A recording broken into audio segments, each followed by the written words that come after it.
Amados, vamos abrir a Escritura na primeira carta de Paulo a Timóteo, no capítulo 6.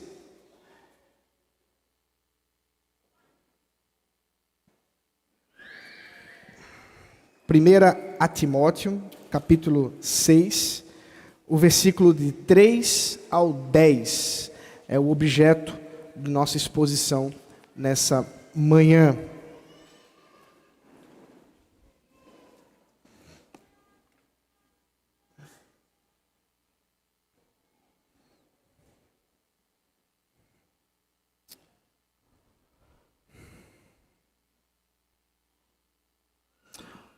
Ouçamos a palavra do Senhor com fé. Deus está falando com a sua igreja.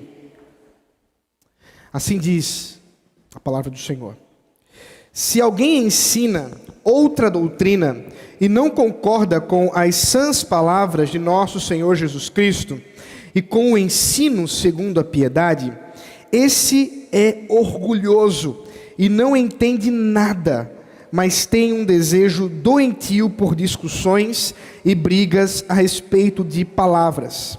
É daí que nascem a inveja, a provocação, as difamações, as suspeitas malignas e as polêmicas sem fim, da parte de pessoas cuja mente é pervertida e que estão privadas da verdade, supondo que a piedade é fonte de lucro. De fato, grande fonte de lucro é a piedade com o contentamento, porque nada trouxemos para o mundo, nem coisa alguma podemos levar dele. Tendo sustento e com que nos vestir, estejamos contentes. Mas os que querem ficar ricos caem em tentação, em armadilhas e em muitos desejos insensatos e nocivos, que levam as pessoas a se afundar na ruína e na perdição. Porque o amor ao dinheiro é a raiz de todos os males, e alguns, nessa cobiça, se desviaram da fé e atormentaram a si mesmos com muitas dores. Até aqui a palavra do Senhor. Vamos orar mais uma vez. Santo Deus, eterno Pai, Deus, Pai de Jesus Cristo, nosso Senhor e Salvador, nós rogamos nesta manhã que o Teu Espírito fale conosco, que seja o Senhor a nos instruir diante, ó Deus, desta palavra escrita, daquilo que revelaste ao Teu servo Paulo, a Timóteo e agora ao Teu povo nesta igreja. Assim, Senhor, concede-nos edificação, em nome de Jesus Cristo. Amém. Meus irmãos, estatísticas apontam que há em torno de 30 mil denominações evangélicas no Brasil. É claro que essas estatísticas estão defasadas porque a criatividade para a criação de denominações parece não ter fim. E dia após dia nós vemos novas chamadas igrejas sendo formadas por meio de alguma briga, alguma confusão, algum desentendimento particular que, tendo acontecido, faz com que agora um novo grupo se reúna, não com a finalidade de somar, mas com a finalidade de dividir. E infelizmente, somado a isso, nós temos também que essas igrejas que vão se avolumando em nosso país, muitas e muitas vezes estão sendo fontes de lucro indevido, ganância das mais variadas, e não é à toa que muitos daqueles que estão fora da igreja evangélica, aqueles que não conhecem o que é de fato uma igreja verdadeira, associam a igreja evangélica com lucro, com busca de engano, com misticismos baratos para enganar pessoas. Isso, é claro, não é uma exclusividade no Brasil, isso se dá no mundo todo. Recentemente nós vimos um caso na Angola, de um escândalo terrível por conta de uma grande igreja evangélica neopentecostal, que os bispos daquela igreja resolveram se separar da origem brasileira, tudo com o objetivo de lucro, com o objetivo de ganho. Meus irmãos, isso não é algo estranho, infelizmente. Estou falando para os irmãos algo que certamente não os escandaliza. A gente ouve, vê coisas como essas todos os dias quase, ou pelo menos bastante, muito mais do que gostaríamos. Para muitos destes, a pregação é apenas uma mera fonte de lucro, sem nenhum compromisso com as Escrituras e com o Deus verdadeiro, a ponto de muitas vezes nós olharmos algumas coisas que são feitas e dizemos: será que não há temor de Deus? Será que as pessoas não têm medo que o Deus Todo-Poderoso julgue o que fazem? Infelizmente, parece que muitos não têm. Como se não bastasse as motivações, muitas vezes essas igrejas, e infelizmente influenciando outras igrejas, vamos dizer assim, mais tradicionais, históricas, terminam por fazer com que a organização de igrejas esteja extremamente associada a regras de mercado. E aí a gente encontra grupos fazendo palestras sobre como você pode ser um inovador no seu trabalho evangelístico. Como que você pode criar igrejas com inovação, em que em pouco tempo você terá um número exorbitante de membros, mas por que não dizer clientes? Infelizmente, é isso que nós encontramos pelo meio perdido aí. Para muitos desses pregadores, para muitas dessas igrejas, ser conhecido torna-se muito mais importante do que qualquer qualidade daquilo que sai do púlpito, daquilo que é feito nos gabinetes pastorais. Recentemente eu vi um vídeo que mostrava uma pessoa fazendo um teste cego de hambúrguer. E numa primeira mordida, a pessoa diz: olha, esse hambúrguer é muito gostoso. Primeiro hambúrguer, esse hambúrguer é muito gostoso. E alguém pergunta: você sabe de onde é? A pessoa fala: não, eu não sei de onde é. E então, no segundo hambúrguer, a pessoa dá uma mordida e diz: eu sei de onde é esse hambúrguer. Qual é o melhor? O primeiro é melhor, mas o segundo eu sei de onde é. Era do McDonald's, só para auxiliar vocês aí Não importa, portanto, para muitos destes, se a qualidade, isto é, a fidelidade, para usar um termo correto, daquilo que é ensinado e vivido, está realmente sendo preocupados, é uma preocupação legítima. Isso não importa. O que importa é que haja um letreiro grande o suficiente para que pessoas olhem e vejam. Meus irmãos, a carta de Paulo a Timóteo, esta carta de Paulo a Timóteo não poderia ser mais atual. Nesses conselhos finais que o apóstolo Paulo dá ao amado discípulo, ao seu amado e jovem pastor, qual ele tendo enviado a Éfeso, precisa lutar contra pessoas que vivenciavam coisas muito parecidas com essas que acabei de citar, que são tão presentes em nossos dias. E muitas vezes a pergunta que surge é: o que torna de fato uma mensagem ser falsa? Primeiramente, é claro, o conteúdo doutrinário, aquilo que está em relação com a palavra de Cristo. Mas também isso está associado às motivações.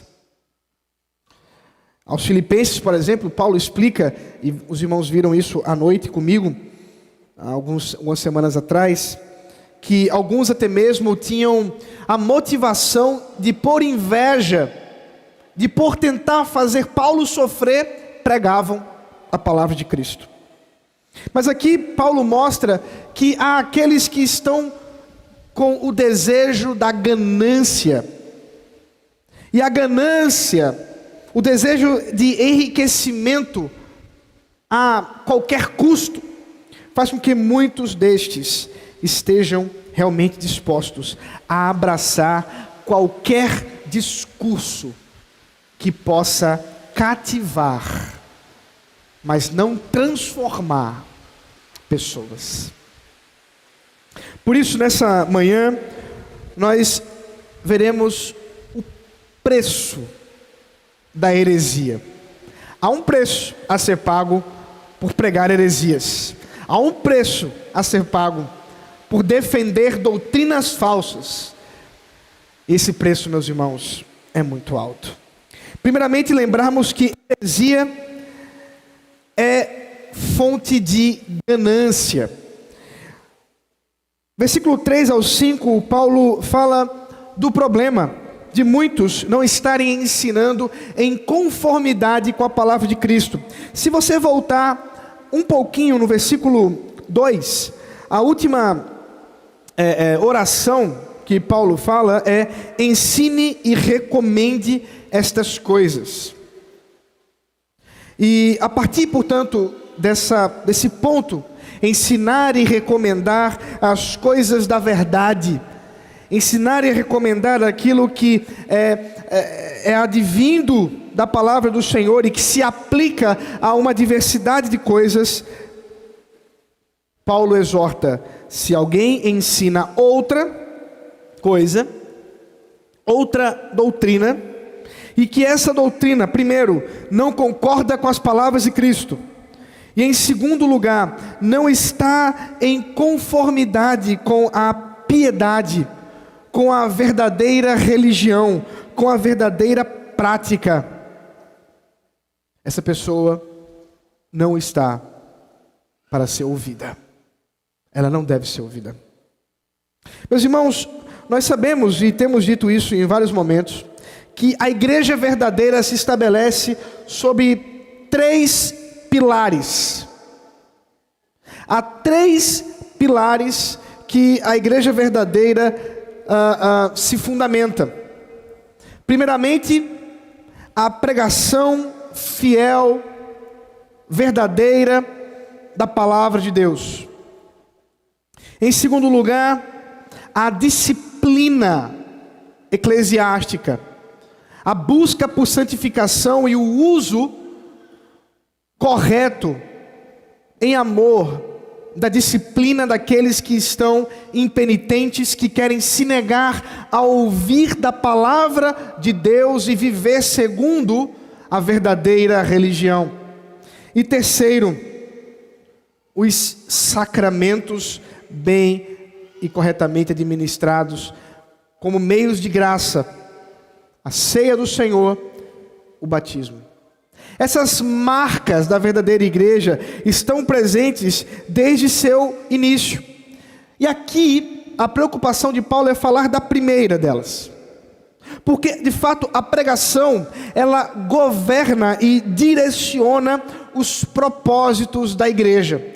Certamente é quase inconcebível pensarmos numa igreja que do púlpito se ensine algo errado, que a pregação seja infiel, que heresias estejam sendo ensinadas, mas que a disciplina está sendo bem exercida, administrada, e os sacramentos também. É quase impossível pensarmos nisso. Por quê? Porque do púlpito, da pregação, emana todo o resto. E assim, quando Paulo direciona a dizer que se há dentre os líderes, dentre os pastores da igreja de Éfeso, pessoas que ensinam outra coisa que não aquilo que Paulo está dizendo, não há fidelidade. O ensino fiel levanta a igreja. O ensino infiel derruba a igreja. É um fato. Não há como você viver ouvindo heresias, ouvindo falsas doutrinas, ouvindo distorções da palavra de Deus e se manter nutrido, e se manter bem espiritualmente. Não é assim que as coisas acontecem. Por isso, em primeiro lugar, Paulo exorta: nós não estamos aqui para buscar novidade de doutrina. Nós não estamos aqui para propor teses inovadoras sobre Jesus Cristo e sua palavra. Nós não estamos aqui para ensinar, portanto, outra coisa, senão aquilo que tem sido ensinado e crido pela igreja de Jesus Cristo desde o seu início. Como nós vivemos numa era de idolatria pelo novo, pela inovação, muitas vezes nós somos levados a considerar que uma boa pregação é aquela que está trazendo coisas que nunca foram ditas. Olha que cara, olha que pregador maravilhoso. Você viu o insight que ele trouxe? Eu nunca ouvi isso na minha vida. Veja, se você nunca ouviu porque você não estuda, tudo bem, aí é um problema seu. Graças a Deus agora você está ouvindo. O problema é quando esse insight simplesmente não tem nada a ver com o que foi escrito e vivido pela igreja durante os séculos. Nós não estamos aqui para inventar a roda. A roda foi criada, revelada, ensinada por Jesus Cristo e os apóstolos, e vamos rodando nela até a volta do Senhor Jesus Cristo. Fiquem tranquilos. De modo que ser uma igreja, como geralmente é chamada por aí, tradicional, isto é, que respeita a tradição cristã, não nos faz menos espirituais, menos avivados, menos relevantes, nos faz fiéis ao Senhor. O crente não deve estar por aí em busca de novidades. E como as pessoas buscam por novidade? Menina, tu não ouvisse não, tem um pastor na igreja tal, que ele abre o céu, fecha, desce anjo, sobe anjo, é um negócio impressionante. Meus irmãos, nós estamos aqui para inovar. Nós estamos aqui para pregar a mesma palavra que outrora foi pregada. A audiência é outra. Nós somos crentes do século 21. Aqui estamos lendo uma carta do primeiro século, dos primeiros anos desta era a qual pertencemos pós-Cristo. Mas a mensagem tem de ser a mesma. Por isso não pode haver divergência do Evangelho. O critério é a palavra de Cristo. São as santas palavras de Cristo que conduz à verdadeira piedade. A piedade, meus irmãos, nada mais é do que a verdadeira prática da palavra. E como eu disse antes, não há como nós pensarmos numa prática que não tenha sido direcionada por um ensino. Portanto, se ensinamos a verdade, pratiquemos a verdade. É assim que Paulo ordena a todos, sejam aqueles que estão no púlpito a pregar, ou aqueles que estão nas cadeiras a ouvir. Contudo, Paulo direciona a sua crítica a mostrar que a coisa não se encerra em apenas pregar errado. Não é simplesmente isso. Não é apenas um equívoco. Em outro sermão eu ilustrei o que nós queremos dizer por equívoco. Quando por ignorância, talvez por um deslize, alguma coisa errada seja dita do púlpito. Isso acontece, todos nós somos homens. Mas quando isso está sendo motivado por orgulho, por contenda, por discórdia, por ganância, em busca de lucro desenfreado. Não estamos tratando, portanto, simplesmente de um errinho aqui. Nós estamos falando, de fato, de um direcionamento do coração e de produzir intencionalmente enganos para que as pessoas possam crer e serem atraídas pelo erro. O apóstolo Paulo, portanto, menciona que havia dentre eles, pessoas que eram levadas por um desejo doentio por discussões. Muitas vezes nós vemos essas questões relacionadas às seitas, que pegam um ponto da doutrina cristã, como essa que lemos há pouco no Catecismo Maior de Westminster, falando, por exemplo, da dupla natureza do Senhor Jesus Cristo. Meus irmãos, o resumo do catecismo realmente direciona a nossa crença a vermos a pessoa de Jesus Cristo em sua dupla natureza, não como uma doutrina menor, mas como algo fundamental, que não pode ser diminuído nem aumentado. É por isso que aqueles que professam uma fé, que vão de encontro à verdade da pessoa de Jesus Cristo, divina e humana, não podem ser chamados de cristãos, porque estão desvirtuando, e muitos se apegam a essas questões. E se você especialmente mora em uma casa, certamente você já recebeu a visita de uma dessas seitas que defende que Jesus não é Deus. Você já deve ter recebido uma visita dos Testemunhos de Jeová, tentando provar para você que no Evangelho de João, capítulo 1, nós não temos ali a declaração do Logos, do Verbo de Deus, como divino, mas apenas como uma divindade, como eles dizem. Heresia! Que nós não devemos de modo algum darmos ouvidos, e se for para dar ouvido, é para desafiar. Eu me lembro de um amigo meu, talvez já tenha contado essa história. Ele recebeu a visita de um grupo. Eles não sabiam com quem estavam lidando. E então eles começam a falar dessa falsa doutrina a respeito do Senhor Jesus Cristo, de que Ele não é Deus.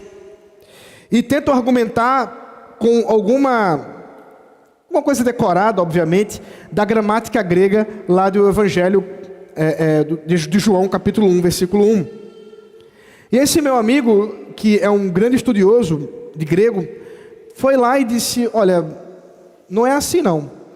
E a pessoa falou: é como está no texto grego, pode ir lá e ver. Eu disse: sem problema. Aí ele pegou na biblioteca dele, abriu o texto grego e pediu para a pessoa mostrar para ele onde é que estava o problema. Claro que a pessoa não saberia dizer onde estava, porque decorou algumas frases e não fazia ideia do que estava dizendo. Aquele meu amigo pôde ali naquele dia evangelizar aquela pessoa que cria num outro Deus e não o revelado nas Escrituras. Meus irmãos, heresia é algo sério. Falsa doutrina é motivada por discussões, por difamações, por polêmicas e, finalmente, diz Paulo, por ganância. E, meus irmãos, nós vivemos certamente um dos períodos mais terríveis da igreja evangélica, onde muitas pessoas se levantam com mera ganância para ensinar. Eles não sabem o preço do que vão pagar. Meus irmãos, subir num púlpito como este, estar aqui diante dos irmãos nesta manhã, não é uma brincadeira. E eu não estou levantando a minha bola, né? Não estou querendo jogar confetes para mim mesmo. mas considerar que como um homem, como qualquer um de vocês, meus amados irmãos, pecador, que precisa do mesmo mediador que é Jesus Cristo, ensinar da palavra de Deus, só me faz, portanto, consciente do que faço aqui aos irmãos, e certo de que não faço isso por mim mesmo, porque sei que prego da palavra de Cristo e não da minha palavra, porque se assim o fosse, era melhor ficar em casa. Meus amados irmãos, a ganância que leva muitos a distorcer a palavra do Senhor. Alguns anos atrás eu estava ouvindo um famoso pastor, mas eu não vou dizer o nome dele não. E ele dizia que tinha sido direcionado por Deus para fechar a reunião de doutrina que acontecia na quarta-feira e abrir um trabalho de libertação e exorcismo nas terças-feiras na igreja dele. Ele disse: essa foi a estratégia para que a coisa acontecesse. Isso simplesmente não faz nenhum sentido com o que acabamos de ler. Como que eu posso atribuir poder do Espírito Santo quando eu nego o ensino da palavra para vivenciar experiências subjetivas, místicas e muitas vezes falsas, atribuídas a poderes mágicos? Meus irmãos, não sejamos levados por falsas doutrinas. Nesta manhã, amados do Senhor Jesus Cristo, nós somos levados a considerar o quanto nosso coração deve estar firmado no ensino da palavra. O texto continua, e a partir do versículo 6, o apóstolo Paulo se direciona aos crentes, ao dizer que a solução para que você não fique sendo levado a querer mexer na verdade de Deus é o contentamento. O segredo do contentamento está em confiar na providência de Deus. E meus irmãos, mais uma vez nós somos levados a pensar na nossa cultura. A nossa cultura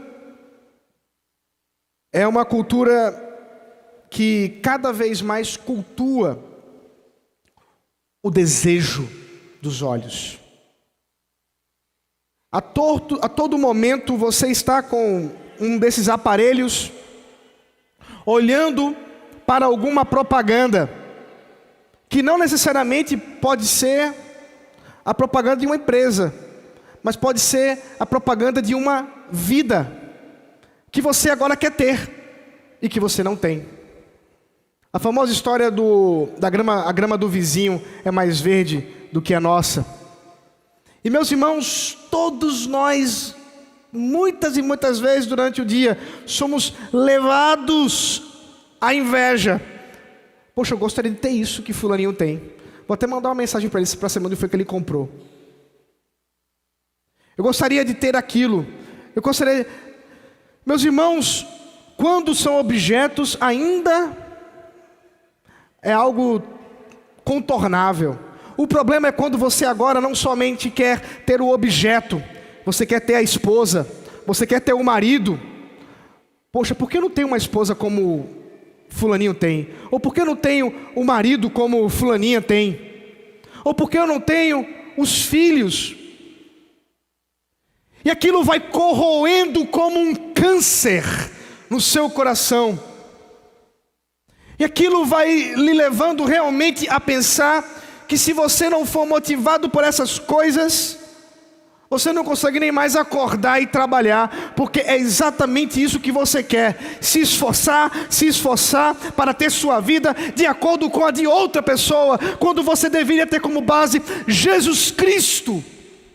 E aí está o problema. Porque Paulo nos fala que a fonte de lucro da piedade é o contentamento. Porque, amados, o Senhor Jesus Cristo, simplesmente nós não temos condições de darmos conta da vida de ninguém, nem mesmo da nossa. E o abismo da inveja e da ganância é inalcançável. Você já ouviu falar do fundo do poço? O segredo da ganância é que não há um fundo. O segredo da inveja é que não há um fundo. Você cai.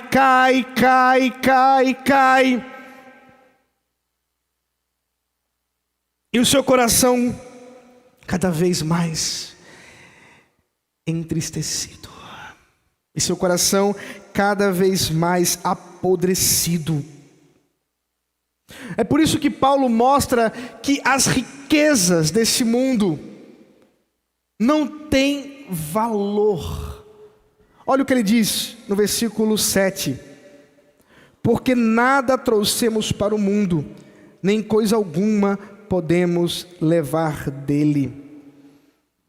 Certamente aqui Paulo tem em mente palavras de Jó, quando diz: nu saí do ventre de minha mãe, e nu voltarei ao pó. Meus irmãos, a sabedoria de Deus nos mostra que é exatamente por nós não levarmos nada deste mundo, que este mundo não tem valor como o Evangelho. As descobertas das pirâmides do Egito trouxeram consigo a descoberta também da própria fé dos egípcios. E uma das coisas que os faraós faziam quando eram para ser mumificados, é que eles muitas e muitas vezes eram mumificados, embalsamados, juntamente com seus servos, ainda que vivos, e com as suas riquezas. Acreditavam que aquilo que conquistaram durante o tempo de vida levariam consigo para o outro lado. Não há nada lá. Não levaram nada. O Evangelho nos mostra que essas coisas que são corroídas pelo tempo não têm valor eterno e, portanto, não podem ser a motivação última da nossa vida. Por isso, o contentamento é o nosso chamado. Nós somos chamados a nos contentarmos com aquilo que o sustento de Deus nos providencia. Como eu disse às crianças, a providência de Deus, a confiança na providência de Deus é o segredo do contentamento. Por isso, o versículo 8, Paulo nos fala: tendo sustento e com que nos vestir, estejamos contentes. Portanto, é isso. Seja você um oficial, presbítero, pastor, diácono, seja você um membro de nossa igreja, um visitante, o seu coração deve estar pacificado no contentamento com Deus, com a sua graça, com aquilo que Ele te concede hoje.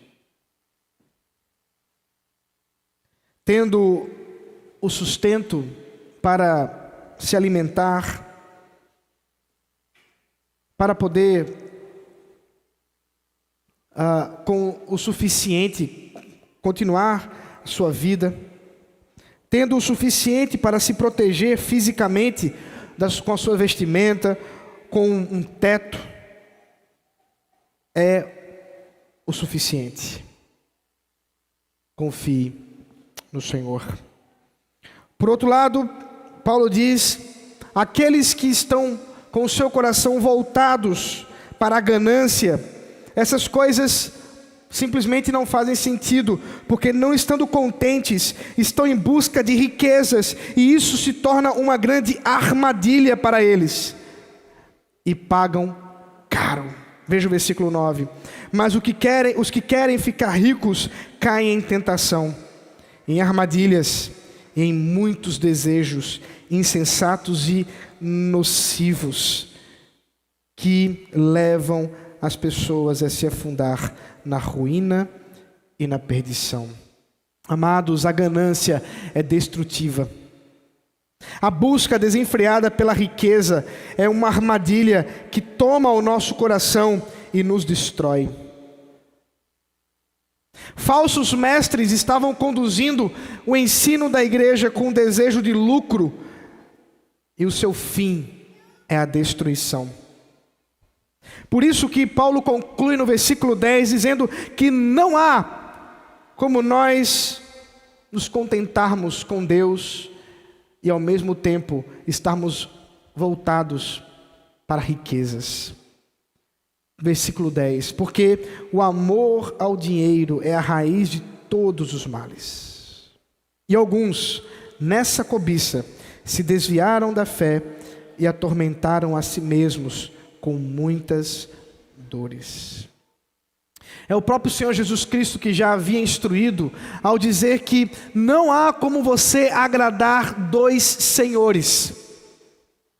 Não há como você querer agradar a Mamon, o Deus do dinheiro, o Deus da ganância, e a Deus, porque certamente você estará a desonrar um para agradar o outro e vice-versa. E o que Paulo diz é exatamente isso, ao considerar que o amor ao dinheiro, que o desejo desenfreado por riquezas é uma das raízes de todos os males. Claro que não é a única.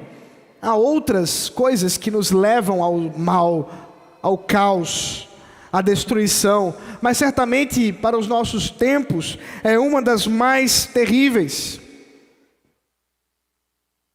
Inclusive, não é minha essa ilustração, mas já ouvi sendo falado por alguns pastores das 3 barras que destroem um homem: a barra de ouro, a barra da saia de uma mulher e o conhaque de alcatrão São João da Barra. As verdades que estão relacionadas a isso é que simplesmente nossos corações muitas vezes são direcionados por desejos desenfreados em descontentamento com o Senhor. A ganância nos levará à distância da fé. A ganância nos levará ao tormento e à dor. Amados, a verdadeira fé não é compatível por busca de lucro. A verdadeira fé não tem a ver com ganância. A verdadeira fé não está em busca de riquezas mundanas, passageiras. A verdadeira fé não usa a verdade como mera desculpa para enriquecimento. Mas a verdadeira fé está ligada ao contentamento. Por isso, há um preço para se viver contra Deus. Há um preço para se viver e ensinar contra a palavra de Deus. E que o Espírito Santo de Deus, nesta manhã, lhe convença a não querer pagar esse preço, porque Ele é eterno. Ele é eterno. Mas que você, confiado em Cristo, confiado na obra de Cristo, você possa, com a graça do Senhor, descansar o seu coração no contentamento espiritual, no contentamento físico, no contentamento em todas as áreas da sua vida, em saber que o Senhor cuida em saber que o Senhor, em sua providência, não se esquece dos seus. Que o Espírito de Deus nos aplique a sua santa palavra e nos faça confiar no Senhor e na sua santa doutrina. Amém. Vamos orar? Senhor, seja louvado, engrandecido entre nós. Nós te louvamos, ó Deus, pelo privilégio de nessa manhã, juntos, te adorarmos e bendizermos, de modo mais especial, de ouvirmos a tua voz e os desafios que o nosso coração precisa enfrentar para nos agradarmos de ti em contentamento. Por isso, Senhor, nesta manhã, eu rogo que o Senhor nos dê paz ao coração e nos dê, ó Deus, a condição de não vivermos em busca de lucro pessoal, de vaidade pessoal, mas, ó Deus, da satisfação em Cristo. Se temos o que comer, o que vestir, estejamos contentes. E assim, Senhor, que teu nome seja exaltado em nossas vidas, em nosso contentamento. Apegados à sã doutrina, apegados, ó Deus, à tua palavra, sem desviarmos para a direita ou para a esquerda, mas caminhando no caminho da tua santa lei, em nome de Jesus Cristo. Amém.